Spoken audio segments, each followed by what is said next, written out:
Hello everyone. In this video, I will be covering the correct approach that one must use to solve problems from compound interest and simple interest topic, which will help you to solve the questions in less than 30 seconds. तो अगर आप ये video पूरा देखते हो तो आपको जो करेक्ट अप्रोच है जो यूज करना चाहिए आपको एग्जाम में या फिर मॉक देते टाइम पे क्वेश्चन सॉल्व करने के लिए इस टॉपिक से रिगार्डिंग, जिससे कि आपका मार्क्स टू मिनट रेशियो कम हो जाएगा और आप कम समय में ज्यादा मार्क्स स्कोर सकोगे अगर आपको ये करेक्ट अप्रोचेस पता होंगे तो। कंपाउंड इंटरेस्ट की अगर आपको करेक्ट अप्रोच पता नहीं है तो ये टॉपिक काफी लेंदी हो सकता है अगर आप क्वेश्चन सॉल्व करोगे तो प्लीज इस वीडियो को अच्छे से देखो और साथ ही साथ नोट्स भी बनाओ ताकि आप आप जो भी आप ये वीडियो में सीखोगे वो आप वापस रिवाइज कर सको। So let's begin. This is the most common question that can be asked from this topic, and this will definitely be there in one of the mocks that you will give if you have bought a mock from a really good institute. So to solve such kind of problems, there's a simple formula.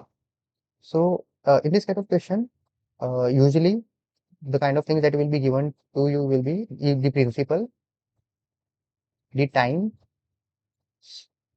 and the difference between simple interest and compound interest. So for 2 years, the formula is that difference between simple interest and compound interest for 2 years is equal to P into R square upon 10,000. So my difference is 72. My principal is 5,000. I have to find out the rate of interest and 10,000 will be in the denominator. So 5,000 ones are 5,000 twos are. So R square will be equal to 144 and therefore R will be 12%. So option C will be my answer. तो ये वाले problem में आपको अगर ये formula पता है तो आप ये क्वेश्चन को लिटरली 30 सेकेंड्स के कम टाइम में सॉल्व कर सकते हो। अब ये फॉर्मूला आया कैसे है तो बेसिकली देखो, simple interest, compound interest, first year और सेकेंड ईयर। तो फर्स्ट ईयर में आपको जो इंटरेस्ट मिलता है वो क्या होता है, आर परसेंटेज। सेकेंड ईयर के लिए भी सिंपल इंटरेस्ट सेम ही रहता है, आर परसेंटेज। थर्ड ईयर में सॉरी कंपाउंड इंटरेस्ट में फर्स्ट ईयर में तो जो सिंपल इंटरेस्ट में फर्स्ट ईयर में इंटरेस्ट मिलता है उतना ही कंपाउंड इंटरेस्ट में भी मिलता है। सेकेंड ईयर में आर परसेंटेज आपको मिलेगा और प्लस ये आर का आर परसेंटेज मिलेगा।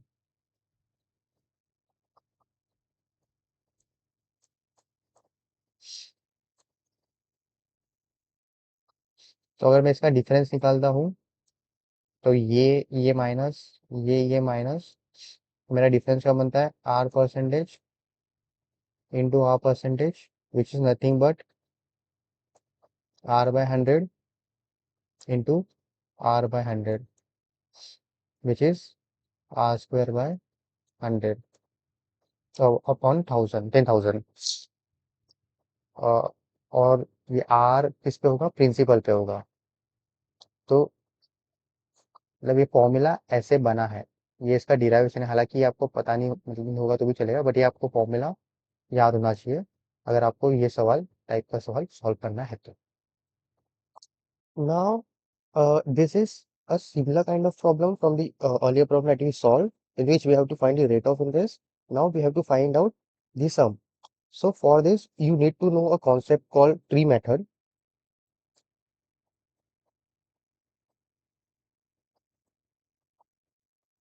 सो ट्री मेथड में क्या होता है कि जो आर परसेंटेज आपको दिया है उसको आपको उसके फ्रैक्शन में लेना रहता है, 1/8। For example let suppose R 10% दिया है, 10% का फ्रैक्शन क्या है कि 1/10। तो आपका ये ए होगा। और जो आपका प्रिंसिपल रहता है, अगर 2 इयर्स है तो आपका प्रिंसिपल होगा ए स्क्वायर। तो इस केस में फर्स्ट ईयर और सेकेंड ईयर के लिए आपका सिंपल इंटरेस्ट क्या होगा, आपका प्रिंसिपल ए स्क्वायर है, और आपका जो रेट ऑफ इंटरेस्ट है वो 1/a है। और हमें पता है कि इंटरेस्ट का फॉर्मूला क्या होता है, रेट इंटू प्रिंसिपल। रेट है 1/a, प्रिंसिपल है ए स्क्वायर, तो इंटरेस्ट मेरा बनेगा ए। तो सिंपल इंटरेस्ट फर्स्ट ईयर के लिए का ए, और सिंपल इंटरेस्ट हर एक साल के लिए सेम ही रहता है, फर्स्ट ईयर के लिए भी सेम होगा, सेकंड ईयर के लिए भी सेम होगा, थर्ड ईयर के लिए भी सेम होगा। And compound interest first year के लिए तो ए ही रहता है, सेकंड ईयर पे भी आपको तो ए जो इंटरेस्ट है वो तो मिलेगा, प्लस ये जो इंटरेस्ट आपने अर्न किया था फर्स्ट ईयर में, इस पे भी आपको इंटरेस्ट मिलेगा, और वो होगा 1, क्योंकि ए पे 1/a, ए इंटू 1/a आपको 1 आएगा आंसर। तो अगर आपको कंपाउंड इंटरेस्ट पता है कि कंपाउंड इंटरेस्ट में कैसे होता है कि आप जो इंटरेस्ट आप कमाते हो पहले साल पे, उस पे भी आपको इंटरेस्ट मिलता है सेकेंड ईयर में जाके। तो अगर मैं इस केस में डिफरेंस निकालूं, compound interest minus simple interest, तो ये हो गया प्लस a+1 माइनस, ये हो गया मेरा कंपाउंड इंटरेस्ट 2 साल का, और ए माइनस ए जो कि मेरे सिंपल इंटरेस्ट 2 साल के। तो इसमें ए ए चले गया, ए चले गया, तो मेरे 2 साल का जो डिफरेंस है कंपाउंड इंटरेस्ट और सिंपल इंटरेस्ट वो आता है 1 यूनिट्स। तो अभी ये जो लॉजिक है, जो हमने थियरी सीखा है, इसको यूज करेंगे हम लोग ये वाला सम सॉल्व करने के लिए। अभी इसमें रेट ऑफ इंटरेस्ट क्या दिया है, 12.5%। 12.5% क्या होता है, 1/8। तो मेरा ए जो है वो 8 है, तो मेरा प्रिंसिपल क्या होगा, 8 का square, that is 64। This is in units, ठीक है, ये रुपीस में नहीं है। और मुझे पता है जब 2 साल का जो डिफरेंस रहता है कंपाउंड इंटरेस्ट और सिंपल इंटरेस्ट का, वो होता है 1 यूनिट्स, जो हमने यहाँ पे देखा था, तो हमने यहाँ पे सॉल्व करके हमें पता चला था 1 यूनिट्स रहता है। अभी ये 1 यूनिट्स हमें प्रॉब्लम में दी है कि जो डिफरेंस है कंपाउंड इंटरेस्ट और सिंपल इंटरेस्ट वो 510 है, ये 510 रुपीस में है। तो इसका मतलब 1 यूनिट 510 के बराबर है। तो जो 64 है, अगर उसको मैं 510 से मल्टीप्लाई करता हूँ, तो मेरा प्रिंसिपल मुझे मिल जाएगा, जो कि बनेगा almost 32640, and this will be my answer. तो अगर आपको ये ट्री मेथड पता है, तो आप ये क्वेश्चन को एक काफी स्मार्ट अप्रोच से काफी जल्दी सॉल्व कर सकते हो। नेक्स्ट क्वेश्चन में 3 इयर्स है, प्रॉब्लम सिमिलर है 2 इयर्स वाला, लेकिन अभी नंबर ऑफ इयर्स 3 है।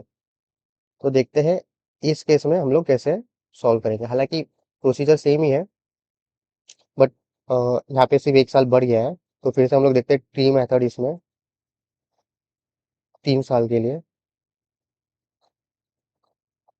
तो जैसे मैंने बोला, जो रेट परसेंटेज रहता है उसको आपको 1/a अज्यूम करना है, मतलब फ्रैक्शन में लेना है, अज्यूम नहीं करना, फ्रैक्शन में लेना रहता है।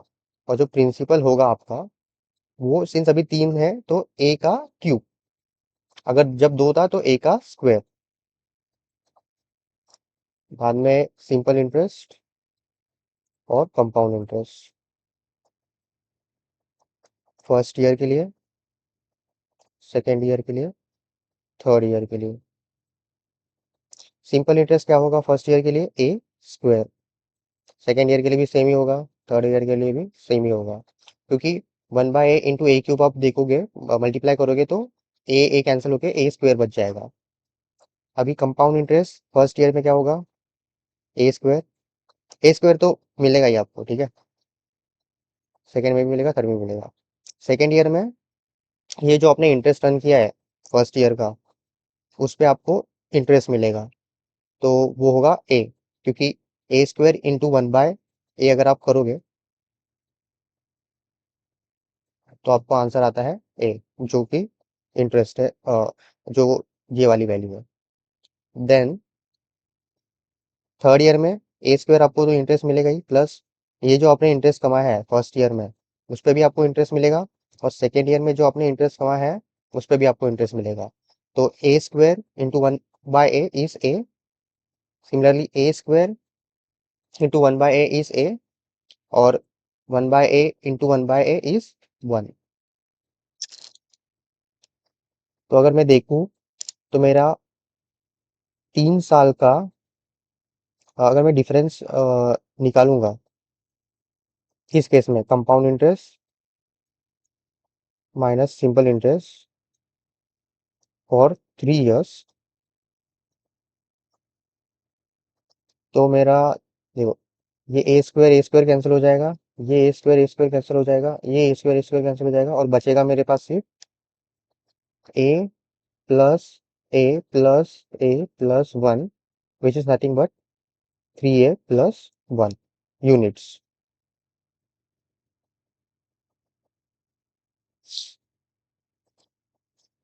तो अभी ये जो हम लोग ने लॉजिक समझा है उसको यूज करके देखते हैं कि इक्वेशन को कैसे सॉल्व कर सकते हैं। तो अभी यहाँ पर हमारा रेट है 8.33%, जो कि होता है 1/12। तो मेरा प्रिंसिपल होगा 12 का क्यूब, दैट इज 1728 यूनिट्स। मुझे पता है कि 1728 यूनिट्स मुझे दिया है, ये 51840 मुझे सम यहाँ पे दिया है, इतना रुपीस के टर्म्स में है। तो एक यूनिट 30 रुपीस के बराबर है, ये मुझे मिल गया। और मुझे पता है जो डिफरेंस रहता है सी आई और एस आई के बीच में 3 साल के लिए, वो होता है 3a+1।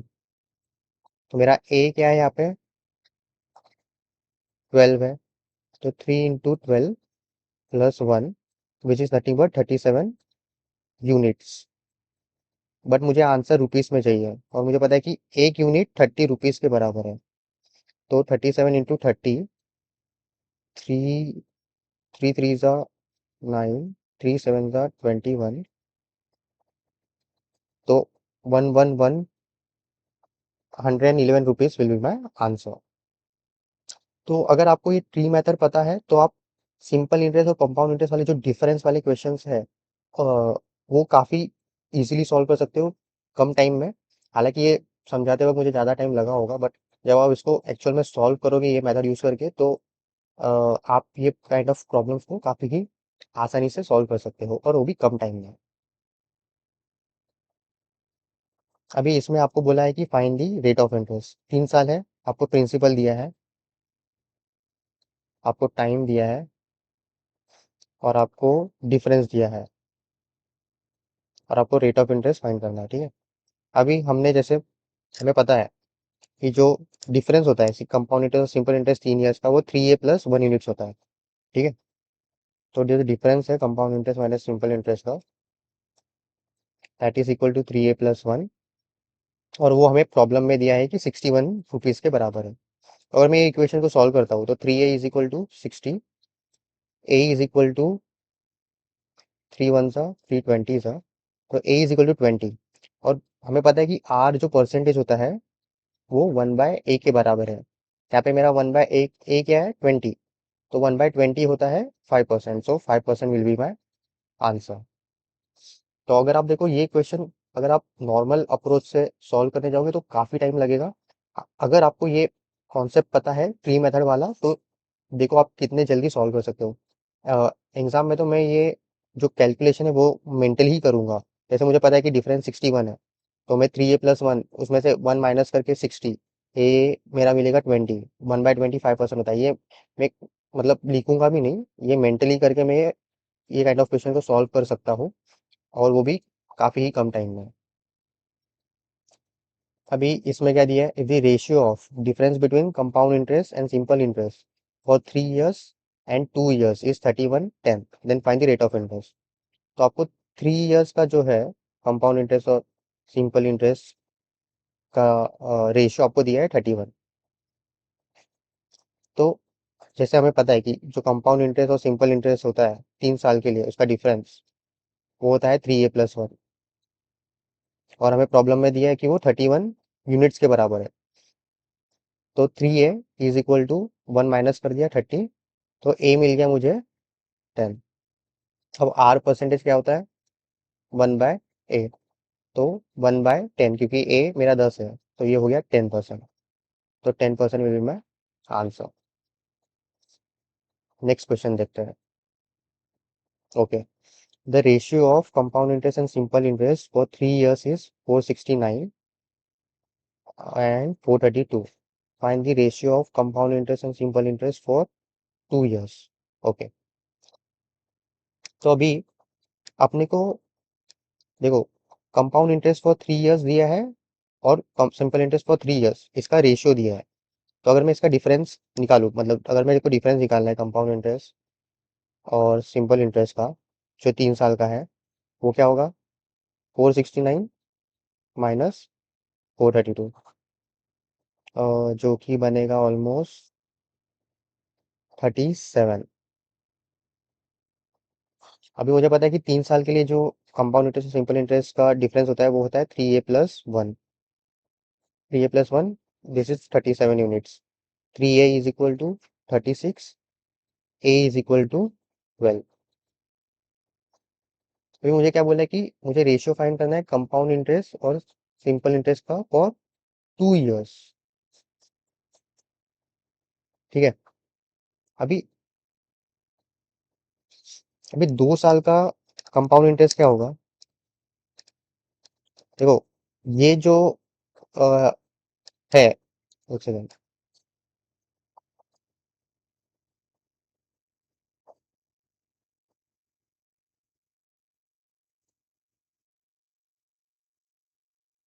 a² a²a²a²a²। अभी अगर आपको कंपाउंड इंटरेस्ट फॉर 2 years बोला है, तो वो क्या होगा? a² फर्स्ट ईयर का compound interest plus second year का कंपाउंड इंटरेस्ट, जो कि है 2a² प्लस a। और अगर आपको सिंपल इंटरेस्ट पूछा है फॉर 2 years, वो क्या होगा? a² plus a² which is 2a²। तो कंपाउंड इंटरेस्ट फॉर 2 years क्या है? 2a² plus a। और सिंपल इंटरेस्ट फॉर 2 years क्या है? 2a²। अभी मैं a की वैल्यू 12 यहाँ पे डाल दूंगा, तो मुझे जो रेशियो बोला है कंपाउंड इंटरेस्ट और सिंपल इंटरेस्ट का, वो मैं फाइंड आउट कर सकता हूँ। अभी इस प्रॉब्लम में आपको क्या दिया है कि compound interest for 2 years is 156 and for 3 years is 254। What is the rate of interest? मुझे पता है कि जो कंपाउंड इंटरेस्ट 2 years के लिए होता है, फॉर 2 years, ये होता है 2a² plus a।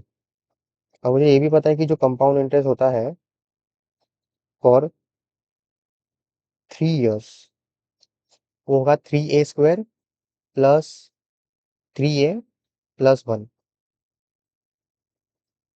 3a² plus 3a+1। और मैं जो इसका डिफरेंस निकालूं, कंपाउंड इंटरेस्ट 3 साल का और कंपाउंड इंटरेस्ट 2 साल का, तो मुझे क्या मिलेगा?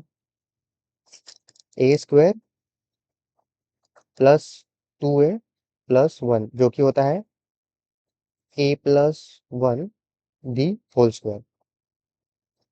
अब रादर देन सॉल्विंग, मैं अब और ये जो डिफरेंस है a+1 दी होल स्क्वायर, अगर मैं प्रॉब्लम में देखूं जो मुझे वैल्यूज दिए हैं, वो है 254 और 156, और इसके बीच का डिफरेंस क्या है? Almost it is 98। अभी इसको चाहो तो आप इक्वेशन, मतलब क्वाड्रेटिक इक्वेशन यूज करके सॉल्व कर सकते हो, but what I will recommend is कि आप ऑप्शंस का यूज करो और इसको सॉल्व करने को देखो। अभी 16.66% है। 16.66% क्या होता है? 1/6। तो अगर मैं यहाँ पे 6 डाल दूं ए की जगह पे, सॉरी, ये मेरा ए है, तो अगर मैं यहाँ पे 6 पुट करता हूँ ए की जगह पे, तो मेरे को क्या मिलेगा? 6 + 1 स्क्वायर, दैट इज 7। 7 का स्क्वायर होता है 49। मैं देख रहा हूँ 49 यहाँ पे इसका मल्टीपल है, तो ए विल बी माई आंसर, क्योंकि 98 अगर मुझे चाहिए, तो अगर मैं ए की वैल्यू यहाँ पे डालूंगा, वो वैल्यू इसकी मल्टीपल होनी ही चाहिए, तो ही वो आंसर करेक्ट होगा। हालांकि 98 के काफी और मल्टीपल्स भी हो सकते हैं, तो आपको और भी ऑप्शंस डाल के देखना चाहिए। जैसे कि अगर मैं बी ऑप्शन देखूँ, बी ऑप्शन क्या है? 1/4, तो 4 + 1 का स्क्वायर, 4 + 1 5, 5 का स्क्वायर 25। 25 तो मल्टीपल नहीं है 98 का, तो ये तो आंसर नहीं होगा। देन अगर मैं ये देखूँ, वन, ये होगा 1/5। 1/5, 5 + 1 6, 6 का स्क्वायर 36। 36 भी इसका मल्टीपल नहीं होगा 98 का, तो ये भी आंसर चलेगा। 30% क्या होता है? 3/10। तो हमारा ए क्या होगा इस केस में? 1/10/3। तो ये भी आंसर नहीं बनेगा, तो मेरा करेक्ट आंसर है ए, दैट इज 1/6। तो अगर आप देखो, अगर आपको सही अप्रोच पता है कि ए काइंड ऑफ क्वेश्चंस को सॉल्व करने के लिए, अगर आप वो ट्री मेथड एक बार समझ गए हो, तो आप काफ़ी प्रॉब्लम्स ये वाले टाइप के सॉल्व कर सकते हो काफ़ी कम टाइम में। तो आई विल रिकमेंड कि आप ये वाले मेथड को अच्छे से समझ लो, क्योंकि ये काफ़ी यूज़फुल मेथड है, ये काफ़ी टाइम सेविंग मेथड है। तो ये भले ही इस वीडियो को एक बार 2 बार 3 बार देखो, बट ये वाला मेथड अच्छे से करो, क्योंकि ये इसके एप्लीकेशंस काफ़ी इंपॉर्टेंट है, और कंपाउंड इंटरेस्ट वाले प्रॉब्लम को काफ़ी टाइम लगता है सॉल्व करने के लिए। तो करेक्ट अप्रोच अगर आपको नहीं पता है, और अगर आप टेक्स्ट बुक वाला मेथड यूज़ करोगे सॉल्व करने के लिए, तो आपका मार्क्स पर मिनट वाला जो रेशियो है काफ़ी हाई जाएगा। तो ये वाले मेथड को अच्छे से रिवाइज कर लेना, एंड अप्लाई करना स्टार्ट करो। और ये टाइप ऑफ क्वेश्चंस अगर आपको मिलते हैं मॉक में, तो देखो आप खुद से अप्लाई कर पा रहे हो कि नहीं, और रिवाइज करो। आपके नोट्स में ये वाला जो है मेथड, वो नोट्स में लिख दो, ताकि आप उसको रिवाइज कर सको अच्छे से। So that's it for today video. मैं ट्राई करूँगा कि मैं और ऐसे वीडियोस बनाऊँ कॉन्सेप्चुअल, जो आपको हेल्प करेगा आपका टाइम कम करने के लिए और आपका स्पीड इंप्रूव करने के लिए। So thank you for watching this video. Bye bye.